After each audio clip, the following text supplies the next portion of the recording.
నమస్కారం. Welcome to Telugu stories book. మన ఛానల్లో కథలు మీకు నచ్చితే please like, share and subscribe to our Telugu stories book. Hype ఇవ్వడం మర్చిపోకండి. ఈరోజు కథ లవర్ కమ్ హస్బెండ్ ఎపిసోడ్ 108. ఇక కథలోకి వెళ్తే, I want full information about Sanjay అని అడిగాడు రిషి. దాంతో గోకుల్ గారు చెప్పడం మొదలుపెట్టారు. అది విన్న రిషికి కూడా షాకే. అదంతా విన్న రిషి కొంత షాక్ ఇచ్చిన మనీ మేడ్ మోర్ థింగ్స్ అంటూ భుజాలు ఎగరేశాడు. అంతేనండి, బిజినెస్లో పోటీ ఎంత పనైనా చేయిస్తుంది అన్నారు గోకుల్. సార్ అలా అనకండి, మీరు అలా కాదు కాబట్టే నేను మీ హెల్ప్ కోసం వచ్చాను అన్నాడు రిషి. ఇంకేం హెల్ప్ అండి, మీకు కావాల్సిన విషయాలన్నీ చెప్పేశాగా అన్నారు గోకుల్. చెప్పారు, అందుకే మీకోసం అంటూ విజిలేశాడు రిషి. తన బౌన్సర్లో ఒకరిని తీసుకొచ్చి గోకుల్ గారి కాళ్ళ దగ్గర పడేశాడు. అతన్ని చూసి గోకుల్ షాక్. ఆయన పిచ్చకోపంతో వాడిని పైకి లేపి చెంపలు వాయించాడు. అది చూసిన రిషి, చాలే సార్, ఆల్రెడీ నేను ఇచ్చే తీసుకొచ్చానంటూ చేతులు రబ్ చేశాడు. రాస్కెల్, నా కూతుని ప్రేమాన్ని వెంట తిప్పుకుని ప్రెగ్నెంట్ చేసి పారిపోతావా అంటూ ఇంకో 2 తగిలించారు ఆయన. సార్, మీరేదో క్లారిటీ మిస్ అయ్యారు. ఇతను అని రిషి అంటుండగా, ఎస్ రిష్విక్, మీరు చెప్పింది నిజమే అంటూ తన పియ్యని పిలిచారు గోకుల్. రిషి తన బౌన్సర్లకు సైగ చేయడంతో వాళ్ళు వెళ్ళిపోయారు. గోకుల్ వాడిని పియ్యేకి అప్పగిస్తూ, జాగ్రత్త, నేను వచ్చి వీడి సంగతి చెప్తానన్నాడు. అందరూ వెళ్ళాక గోకుల్ చంద్ర చాలా ఎమోషనల్గా, మీకు థ్యాంక్స్ ఎలా చెప్పాలో కూడా నాకు అర్థం కావడం లేదు. ఇప్పుడు చెప్పండి, నేను మీకు ఏం చేయాలి అని అడిగారు గోకుల్. రిషి పైకి లేచి అటు ఇటు తిరుగుతూ ఆయన చేయాల్సిందంతా చెప్పాడు. అదంతా విన్న ఆయన, రిష్విక్, నాకు డౌట్, మీరే ఇదంతా డైరెక్ట్గా ఎందుకు చేయకూడదు అని అడిగారు. సార్, ఏదో సినిమా హీరోని, నాకేం తెలుస్తాయి మీ రెస్టారెంట్స్ గురించి అన్నాడు రిషి. అలా అనకండి, ఇప్పుడు మీరు చెప్పినవి వింటే నేనే షాక్. అయినా మీ మధ్య ఏం జరిగిందో నాకు తెలియదు, విడిపోయారు. కానీ మీరెందుకు సుకృతికి కనపడకుండా హెల్ప్ చేస్తున్నారో కూడా అర్థం కావడం లేదు. బట్ ఒకటి, యూఆర్ అమేజింగ్ అంటూ రిషిని హక్ చేసుకున్నారు గోకుల్ చంద్ర. 2 రోజుల తర్వాత కృతి వాళ్ళ ఇంట్లో శ్రావణి భోజనం తీసుకొచ్చి కృతిని బ్రతిమలాడుతోంది. ఎన్నాళ్ళు చిన్నోడా ఇలా, నా తల్లివి కదూ, నా కోసం తినంటూ బలవంతంగా నోట్లో ముద్ద పెట్టబోయింది. కృతి విసుగ్గా, అమ్మా ఎన్నిసార్లు చెప్పాలి నీకు, వద్దంటుంటే వినవేంటి అంటూ పేరుతో వేసింది. ఎలా అయిపోయావో చూడు, వారం నుంచి ఇదే తంతంటూ ఏడుస్తోందామె. అమ్మా ప్లీజ్, నా ఎదురుగా ఏడవకు, నాకు చాలా ఇరిటేటింగ్గా ఉందంటూ అరిచింది కృతి. ఈలోపు కృష్ణ వచ్చి కృతితో, మేడం, మిమ్మల్ని కలవడానికి గోకుల్ చంద్ర గారు వచ్చారని చెప్పాడు. నేను ఎవరిని కలవను, వెళ్ళిపోమను అంది చిరాగ్గా కృతి. మేడం, ఆయన గోకుల్ హోటల్స్ చైర్పర్సన్ అని ఆగాడు కృష్ణ. ఆ మాట కృతి ఆశ్చర్యంగా, ఆయన అంటూ వెంటనే లేచి బయటకు వెళ్ళింది. ఆయన గార్డెన్లో ఉన్న చైర్లో కూర్చున్నాడు. కృతి ఆయన్ని చూసి, సార్ మీరా అంటూ కూర్చుంది. నేనే సుకృతి, ఆఫ్టర్ లాంగ్ టైం అన్నారు గోకుల్. కృతికి ఏం మాట్లాడాలో అర్థం కాలేదు. ఆ రోజున ఆఫర్ వద్దన్నా, రియల్లీ నేను షాక్ అయ్యాను. అంత శాలరీ ఆఫర్ చేసినా రిజెక్ట్ చేశావు అన్నారు ఆయన. ఆ రోజు మీరు అన్నారుగా టైం గుడ్ బ్యాడ్ అని, కానీ ఆ రోజు నాకు అర్థం కాలేదు, బట్ ఇప్పుడు అర్థమైంది అంది డల్గా కృతి. నోను సుకృతి, నేను నిన్ను పరామర్శించాలనో విమర్శించాలనో రాలేదు. మనం న్యూస్ చూశాను, ఆ గొడవ చూశాను. ఒక ఆడపిల్ల తనకి వ్యతిరేకంగా సిచ్యువేషన్స్ ఎదురైతే ఎలా ఫేస్ చేస్తుందో, ఓడిపోయానని తగ్గుతుందో, లేదు ఎంత క్రిటికల్ సిచ్యువేషన్ అయినా ధైర్యంగా ఎదురిస్తుందో అని తెలుసుకోవడానికి వచ్చాను. ఎందుకంటే నా కూతురు నీ వయస్సే, చాలా యాక్టివ్గా నీలాగే. కానీ తనకి భరించలేనంత పెద్ద సమస్య వచ్చింది. దాంతో తను డల్ అయింది. పోరాడలేక చివరికి పిచ్చిదయ్యి మెంటల్ హాస్పిటల్లో చేరింది అని చెప్పారు తను. ఆ మాటలకి కృతికి ఫేస్లో ఫీలింగ్స్ మారాయి. అందుకే మొన్న నీకు సమస్య ఎదురైంది కదా, నువ్వు ఎలా ఫేస్ చేస్తున్నావో తెలుసుకోవాలని వచ్చాను. బట్ నేను చూస్తేనే అర్థమవుతోంది అన్నారు ఆయన. ఏమని సార్ అని అడిగింది కృతి. నువ్వు కూడా ఓడిపోవడానికి రెడీ అయ్యావని అన్నారు గోకుల్. సమస్య ఒక్కటైతే ఎదిరించగలను సార్, కానీ నాకు చుట్టూ సమస్యలే. ఏం చేయమంటారు అంది కృతి. చూడు సుకృతి, సమస్యలు ఎన్నైనా కానీ ప్రతిదానికి ఒక పరిష్కారం ఉంటుంది.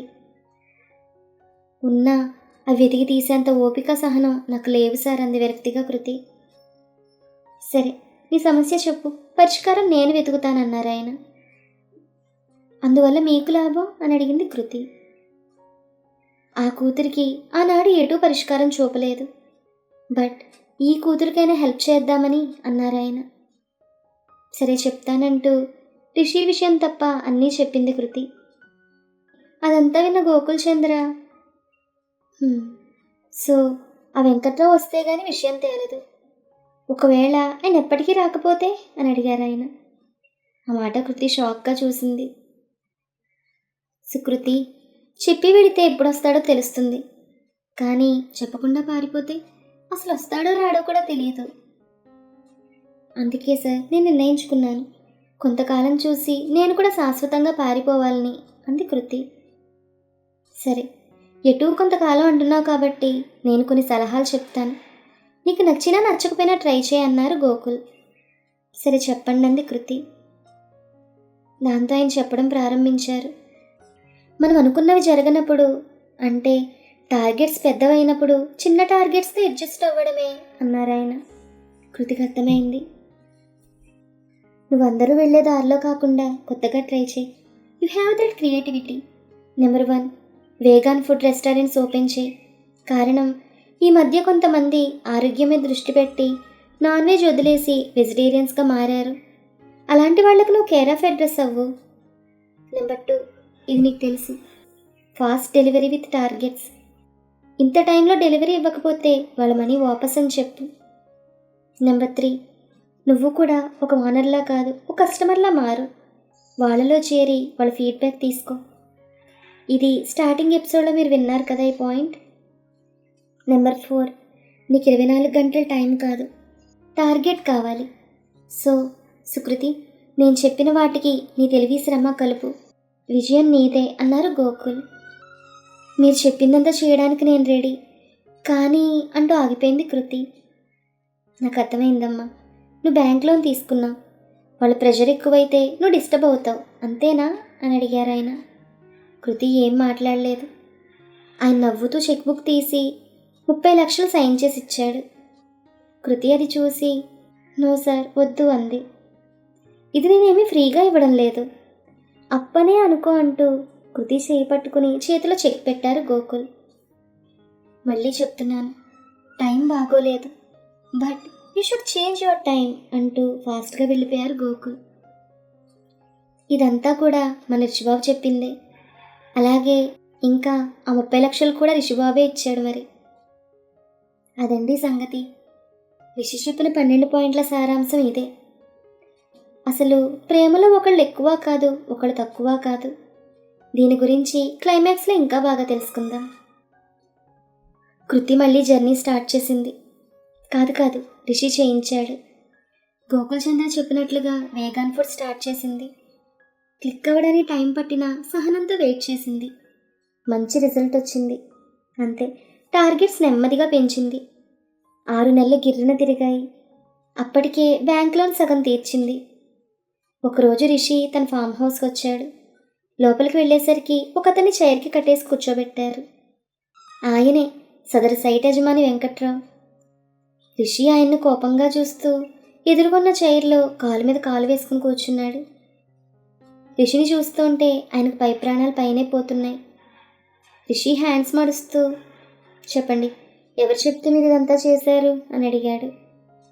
నేనేం చేశాను అని అడిగాడు భయపడుతూనే ఆయన. రిషి పైకి లేచి లాగిపెట్టి ఒక్కటిచ్చాడు. పాపం వెంకట్రావు అంకులకు చుక్కలు కనబడ్డాయి. వయసుకు గౌరవం ఇచ్చి ఒక్కటే ఇచ్చానంటూ కాలర్ పట్టుకుని, ఆ రోజు రౌడీలు వేసుకొచ్చి నాకే వార్నింగ్ ఇచ్చావు కృతిని వదిలేయమని, కానీ నేను వదలలేదు, వదలను కూడా. అయినా నన్నెలా మర్చిపోయావు?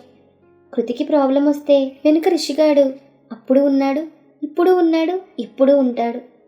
ఇప్పుడు చెప్పు, ఎందుకు ఆ సైట్ని ముందు కృతికమ్మ, ఆ తర్వాత ఏమైంది అని అడిగాడు కళ్ళలోకి చూస్తూ.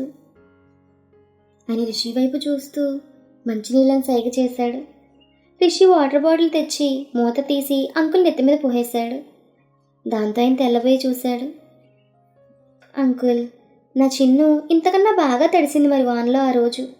ఇంతకన్నా భయపడిందంటూ చేయి చాపగానే ఒకతను దుడ్డు కర్ర తెచ్చిచ్చాడు. రిషి తన చేత్తో రుద్దుతూ, అబ్బో చాలా గట్టిగా ఉంది అంకుల్ అంటూ ఎత్తి కొట్టబోయాడు. దాంతో ఆయన కేక పెట్టాడు చెప్తానని. ఏంటో అంకుల్, ఆయుధాలు వాడితే గానీ పని కావడం లేదంటూ ఆయన వైపు చూశాడు రిషి. నేను కావాలని ఇదంతా చేశాను. నా వెనక ఎవ్వరూ లేరు. కిషోర్కున్న డబ్బు మీద వ్యామోహం నాకు కలిసి వచ్చింది. అసలు నేను నిజానికి కృతికే అమ్మాను. ఆ తర్వాత వచ్చిన వాళ్ళు నా మనుషులే. ఆ పేపర్స్ కూడా నేనే క్రియేట్ చేశానన్నాడు ఆయన. దాంతో రిషి మళ్ళీ ఇంకొకటి పీకి, దీనివల్ల నీకేంటి లాభం? అక్కడ ఆల్రెడీ వాళ్ళు హోటల్ కట్టేశారుగా అని అడిగాడు. అది నేను వేరే వాళ్ళకి లీజ్కి ఇచ్చాను. ఆ విషయం తెలిసి కిషోర్ వచ్చాడు. కానీ నేనే ఇలా చేశానని తెలియక, లీజ్ తీసుకున్న వాళ్ళు ఒప్పుకోరుగా, అందుకే కిషోర్ని కొట్టి తరిమేశారు అని చెప్పాడు అతను. అదంతా విన్న రిషి, అబ్బబ్బా ఏమన్నా ప్లాన్ చేసావు అంకులు? మా మామ కక్కుర్తిని అడ్డం పెట్టుకుని అన్నన్నా తప్పు కదా అంటూ ఆ చెంప ఈ చెంప వాయించాడు. పాపం ఆ అంకుల్కి బుగ్గలు పూరీలా పొంగాయి. సరే, జరిగింది ఏదో జరిగింది, నువ్వేం చేస్తావంటే అంటూ చిటికేశాడు రిషి.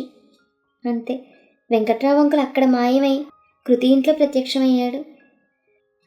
ముందుగా మన కక్కుర్తి కిషోర్ అంకుల్కి బీపీ పెరిగింది. ఆయన 4 నెలల తర్వాత చూసేసరికి అంతే, కాలర్ పట్టుకుని కళ్ళు తాగిన కోతిలా ఊగిపోయాడు. కృతికి షాక్ ఆయన చూసేసరికి. ఆయన కృతికి సైట్ రిజిస్ట్రేషన్ పేపర్స్ ఇచ్చి, సారీ అన్న చిన్న పదంతో నేను చేసిన పెద్ద తప్పును క్షమించమని అడగడం లేదు. నేనేదో డబ్బు మీద ఉన్న వ్యామోహంలో మీ నాన్నని నిన్ను మోసం చేశాను. ఆ మాట కృతి కోపంగా, డబ్బు మీద వ్యామోహంతో చెప్పేస్తే నువ్వు చేసినవన్నీ మర్చిపోతామా అని అడిగింది కృతి.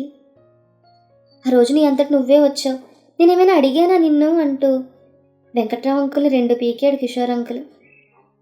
ఆయన కృతితో, నేను చేసిన దానికి నీకు చాలా నష్టం వాటిల్లింది. అందుకే ఆ బిల్డింగ్లో వాళ్ళని ఖాళీ చేయించాను. ఇంకా సైట్, నువ్వు కట్టుకున్న హోటల్ అన్నీ నీవే. అంతేకాదు, ఈ 6 నెలల్లో నీకు రావాల్సిన ఇన్కమ్ నా వల్లే ఆగిపోయింది కాబట్టి అంటూ కొంత అమౌంట్ కూడా ఇచ్చి ఫాస్ట్గా వెళ్ళిపోయాడు అంకుల్. అసలు ఇలా వెంకట్రావు అంకుల్ వచ్చి ఇవన్నీ ఇస్తాడని ఊహించలేదు. ఆ షాక్లో అసలు ఆయన ఎందుకు వెనక్కి వచ్చాడనే ఆలోచించలేదు ఎవరూ కూడా.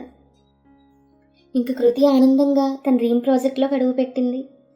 అంతే, అక్కడి నుంచి వెనక్కి తిరిగి చూడలేదు. అలా మన చెఫ్ పాప ఎన్నో రెస్టారెంట్స్ బ్రాంచీలు పెంచుకుంటూ వెళ్ళిపోయింది. ఒకరోజు కృతి రెస్టారెంట్లో బిజీగా ఉండగా గోకుల్ చంద్ర వచ్చారు. కృతి ఆయన చాలా గ్రాండ్గా రిసీవ్ చేసుకుంది. ఆయనతో, సార్, ఆ రోజు మీరు వచ్చి నన్ను డిప్రెషన్ నుండి బయటకు లాగకపోతే నేను ఏమైపోయేదాన్నో అంది భావోద్వేగంగా. అందుకే మీకు నా నుంచి గిఫ్ట్ అంటూ కార్ కేసు ఇచ్చాడు ఆయన.